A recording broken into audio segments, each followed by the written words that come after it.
टूटा हुआ मैं गुजर जाऊंगा तुमको छू के, अगर मन हो तो रोक लेना।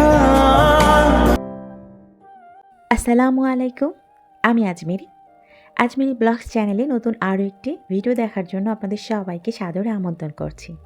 আশা রাখছি আপনারা যে যেখানে রয়েছেন আল্লাহ তাআলার অশেষ রহমতে আপনারা সবাই ভালো আছেন। আমরাও আল্লাহ তাআলার অশেষ কৃপায় আলহামদুলিল্লাহ ভালো আছি।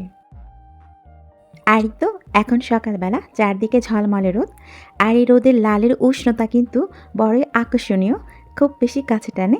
তাই রোদে সান্নিধ্যে বসে সকালবেলার এক কাপ চা খেয়ে তারপর শখের বাগানের কিছুটা পরিচর্যায় নিজেকে ব্যস্ত করে রেখেছি।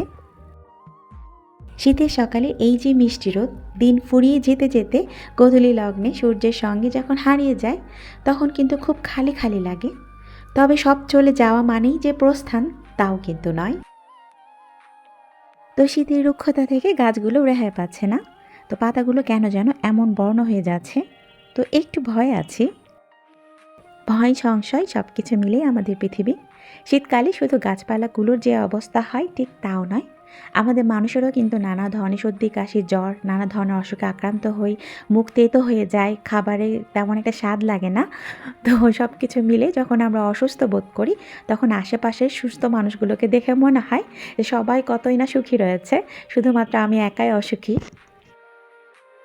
আমাদের যখন কোনো রোগ হয় বা আমরা অসুখে পড়ি তখন কিন্তু আমাদেরকে এই অসুখের মাঝেই আশাবাদী থাকতে হবে, কারণ অসুখকে তখনই আমরা কল্যাণকর হিসেবে দেখতে পারবো যখন এর মাঝে আমরা আশাবাদী রব,